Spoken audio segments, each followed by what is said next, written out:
Le guide ultime de l'étiquette pour les jeunes filles de 17 ans. 17 règles à connaître.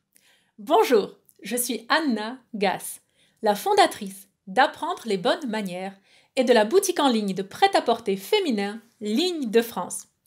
D'ailleurs, le lien se trouve juste en dessous de la vidéo. Vous pouvez directement voir. Je pense que la nouvelle collection est sur le point d'arriver. Ou alors, au moment où vous voyez cette vidéo, elle est déjà arrivée. Et à présent, commençons sans plus attendre. Quelles sont les 17 règles de politesse et de savoir-vivre qu'une jeune fille de 17 ans devrait connaître? 1. Respecter les autres indépendamment de leur sexe, de leur religion, de leurs convictions personnelles, de leur orientation sexuelle, etc. Maintenant, je dis respecter. Ça ne signifie pas approuver. Lorsque vous avez en face de vous une personne transsexuelle, on ne va pas lui lancer une pierre, on ne va pas la blâmer, la critiquer, voilà, non. On la respecte dans son humanité. Mais cela ne signifie pas qu'il faille approuver tout son discours. Vous voyez la nuance? Donc pour vous aussi, vous avez vos convictions, vos raisons de penser ci et ça, vos raisonnements. On respecte tout le monde. Et respect ne signifie pas approuver. Deuxième règle, soyez toujours poli envers les autres, même s'ils ne le méritent pas.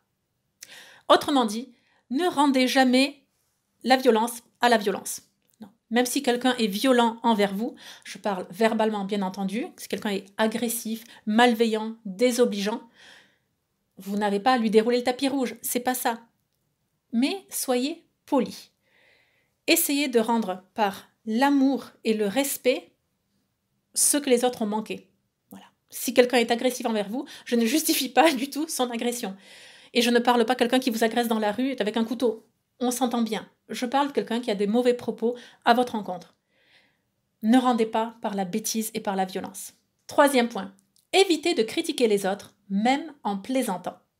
Alors d'autant plus en plaisantant sur les réseaux sociaux. Parce que là, la façon dont c'est écrit, si c'est pas nuancé par des smileys ou par une bonne ponctuation, par une bonne orthographe, en fait, ça peut être mal interprété. Sur les réseaux sociaux, d'autant plus, ça peut virer à l'harcèlement. Donc, dans le doute, que ce qui sorte de votre bouche soit toujours positif. Et puis sinon, juste comme ça, c'est une règle de développement personnel, pas tant de politesse. Mais c'est le fait que, en fait, la critique n'apporte pas grand-chose de bien. Les gens ne changent pas après une critique. Alors que si on valorise ce qu'ils ont fait de bien, ça va d'autant plus les motiver à faire cela bien et cette bonté, cette beauté va passer dans les autres domaines de leur vie. Donc il est toujours plus pertinent de valoriser le positif plutôt que de pointer du doigt le négatif. Quatrième règle, écoutez les autres attentivement quand ils parlent. Écouter, c'est différent d'entendre. Ce n'est pas la même chose.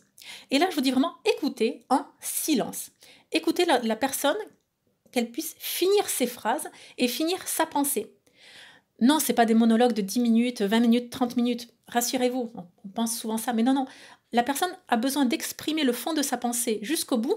Globalement, ça nécessite quelques phrases. Et sauf que là, on est tellement souvent interrompu et coupé qu'on se sent frustré de ne pas pouvoir finir notre pensée. Donc vous, soyez la jeune femme qui laisse les gens parler. Si vous saviez, donc moi les différentes personnes que je lis ou que je suis donc sur YouTube ou dont je lis les biographies, les autobiographies, j'écoute leur récit de vie, c'est des personnes qui justifient leur succès, ou en tout cas la réussite de leur vie, qu'importe ce qu'on appelle par réussite, par le fait d'apprendre. Elles apprennent constamment. Des livres, des films, de l'échange humain, de leur travail, de leur expérience, mais en fait, elles apprennent. Et en coupant la parole à quelqu'un, en ne l'écoutant pas, on n'apprend pas, tout simplement. Cinquième règle, évitez de parler en utilisant abusément les pronoms « je » ou « moi ». Moi, je. Bon. Alors oui, pour s'exprimer, vous allez quand même utiliser ces pronoms. Mais qu'il n'y en ait pas trop. Le langage traduit et nos pensées et nos actions, enfin une force, c'est une forme de révélation de qui on est. Donc si on ne cesse, sur 2 minutes, on a utilisé 30 fois le mot moi ou je, peut-être qu'on pourrait penser que vous êtes un peu égocentrique. Peut-être. 6e règle. Soyez ponctuel pour les rendez-vous et les engagements. Oui, pour les engagements aussi, pas seulement pour les rendez-vous. La ponctualité et la politesse des rois, des reines et des princesses. 7e règle. Tenez compte des autres par rapport aux vêtements. Habillez-vous d'une manière convenable, appropriée et non vulgaire. Alors, ça sous-entend plusieurs choses. 1. Que la vulgarité existe. C'est un mot tabou actuellement. Il ne faut surtout pas qualifier quelque chose de vulgaire. Ce serait discriminant. Or, il y a beaucoup de vulgarité dans notre monde et cette vulgarité se traduit notamment par les vêtements, dont par l'indécence vestimentaire, la nudité. La nudité n'est pas toujours synonyme de vulgarité, ce n'est pas ça, mais dans bien des cas, elle l'est. Ça, c'est une chose. Et la deuxième chose, la prémisse de cette phrase, c'est « tenez compte des autres par votre vêtement ». Donc oui, le vêtement impacte les autres, impacte les relations humaines. Les vêtements que vous portez ont un impact sur vous et sur les autres. Ce n'est pas anodin. On s'habille pour soi, mais également pour les autres. Et on s'habille aussi par rapport au regard des autres. Veut pas, c'est comme ça. Donc, tenez en compte et calibrez cela dans le choix de vos tenues. 8e règle. Utilisez un vocabulaire approprié et professionnel dans les relations professionnelles. Donc, il y a différents niveaux de langage. À 17 ans, vous le savez. Langage familier, langage courant, langage soutenu. Bon. Le problème à l'heure actuelle, c'est qu'on nivelle tout par le bas et qu'on est extrêmement familier dans toutes les situations. Ça en vient même avec les enseignants, les professeurs, qu'on devient beaucoup trop familier. Et 17 ans, vous allez commencer à avoir des petits jobs, ou alors des interactions avec les commerçants de votre quartier, vous les avez déjà. Et ne soyez pas trop familière. Et cette familiarité n'est pas synonyme de professionnalisme, d'autant moins chez les jeunes. Que quelqu'un d'établi dans la vie, de 50 ans, tutoie ses collègues, ou même les commerçants du quartier, ça passe différemment. Mais vous, à 17 ans, ce n'est pas la même chose. À 17 ans, c'est interprété comme un manque de respect pour l'adulte. Sachez-le. 9e point, c'est lié au précédent. Soyez respectueuse des autorités et de la hiérarchie sociale. Car oui, il y en a une. Ce n'est pas une mauvaise chose, ce n'est pas que les uns sont supérieurs et les autres sont inférieurs et qu'on va écraser quelqu'un. Non, ce n'est pas ça. Mais il y a une hiérarchie dans les relations humaines, une hiérarchie sociale. Il y a des rangs différents. Et non, ce n'est pas l'argent qui est qui vous range dans une catégorie et non une autre. Ce n'est pas ça le critère. Il y a des catégories différentes. Et donc oui, vous devriez être beaucoup plus respectueuse envers une femme de 70 ans qu'envers votre meilleure amie de 17 ans. Le respect se traduit par des gestes et des paroles différentes. Vous allez avoir le même respect en soi pour votre meilleure amie que pour une femme inconnue de 70 ans. Mais vous allez présenter cela par des gestes et des mots différents. 10e point. Soyez consciente de votre corps, de votre langage et de vos gestes. Ça paraît tautologique ce que je dis, je parle pour ne rien dire. Non. Soyez consciente, le corps a un langage, une signification. De même, vos gestes, la brusquerie de vos gestes ou la délicatesse de vos gestes traduisent quelque chose, renvoient une image de vous. Les vêtements renvoient une image de vous. Le langage que vous utilisez également, ça on vient de le voir. Et votre corps aussi. Soyez consciente de cela. Ne faites pas semblant que non, mais on s'en fiche, chacun fait ce qu'il veut, on ne juge pas les autres. Parce que là, le mot juger, il est synonyme de réfléchir. On ne doit surtout pas analyser et réfléchir dans la vie. On fait ce qu'on veut. Et non. 11e point. Évitez de critiquer la nourriture à la cantine, au self ou dans les restaurants. On ne critique pas ni le service ni la qualité de la nourriture. Peut-être qu'on n'a pas tout apprécié. C'est possible. Mais on ne critique pas à haute voix et d'une façon désobligeante, mais on reste discret. Là, je vous renvoie au point précédent. Il est plus bénéfique d'encourager le positif plutôt que de pointer du doigt ce qui est négatif. 12e règle. Soyez patiente lorsqu'il s'agit d'attendre votre tour de parler ou d'agir. Ne manifestez pas de signes d'impatience. Ça se joue à rien. Au début, on tapote un peu avec les doigts, ensuite on devient un peu nerveuse, ensuite on soupire bruyamment, ensuite on est agacé, ensuite on se met en colère. Et ça se termine lorsque vous êtes au volant de votre voiture et vous êtes agressive, vous ouvrez la fenêtre, vous faites un doigt d'honneur au conducteur à côté, vous vous mettez à klaxonner et vous faites une queue de poisson à la voiture devant vous. Voilà.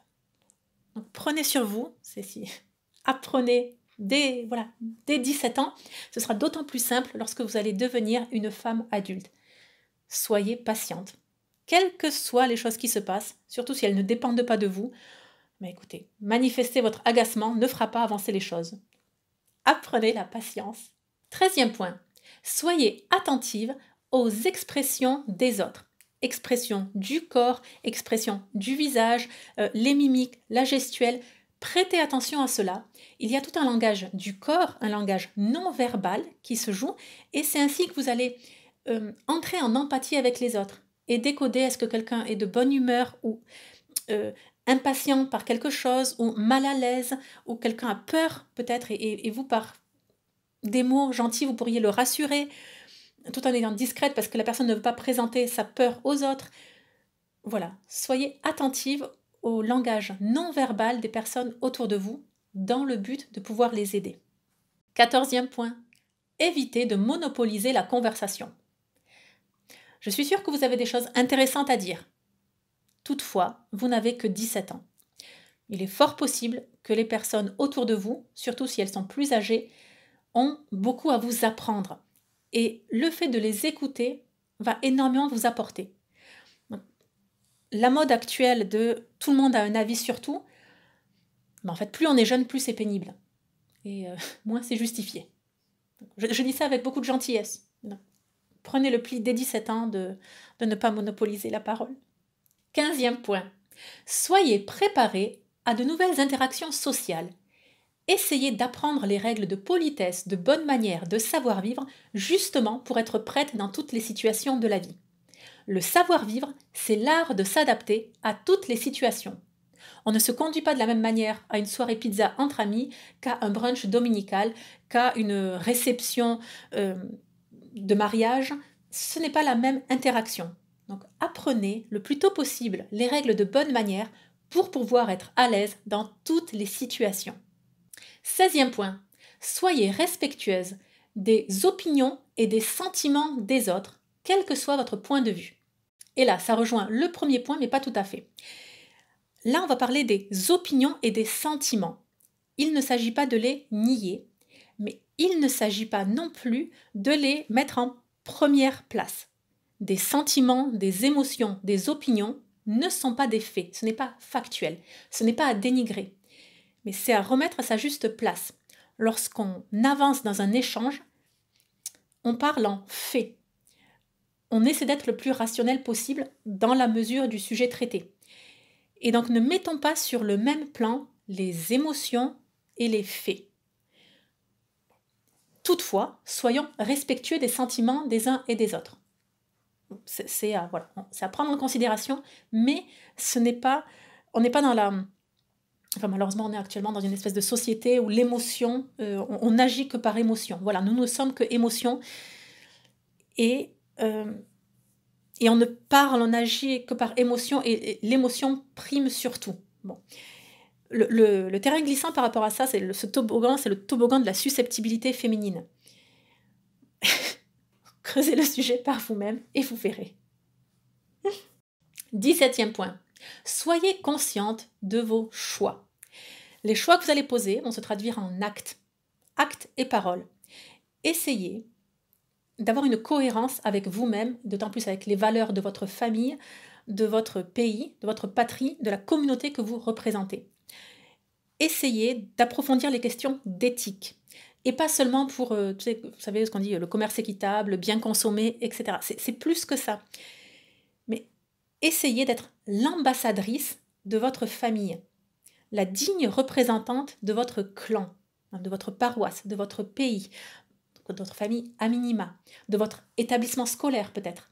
Mais prenez conscience que vos gestes, vos actes, vos paroles ont un impact et à travers vous, on lit quelque chose de plus. Vous représentez, vous avez un maillon de quelque chose de plus grand. Ce n'est pas l'ère de l'individualisme, je fais ce que je veux, j'en ai rien à faire des autres et Eh ben, si je me conduis mal, ça ne veut pas dire que toute ma famille est mauvaise. Non, c'est pas ce que ça veut dire. Mais ça a un impact tout de même. Si vous vous conduisez mal, veut pas, ça va impacter votre frère ou votre sœur. Voilà. Donc, essayons de revenir à cette notion de famille, de clan, d'interaction humaine. Et justement, on n'est pas tous des maillons solitaires. Nous sommes une chaîne.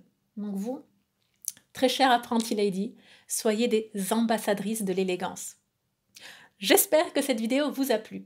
Si vous souhaitez en savoir plus sur l'élégance vestimentaire, je vous invite à découvrir une série de 30 cours entièrement gratuits. Le lien se trouve juste en dessous de la vidéo.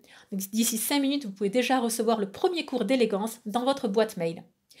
C'est gratuit, fort instructif, ça va très largement à contre-courant de ce que vous allez lire dans les magazines actuels, mais au moins c'est important que vous soyez confronté une fois dans votre vie à un discours différent de la masse.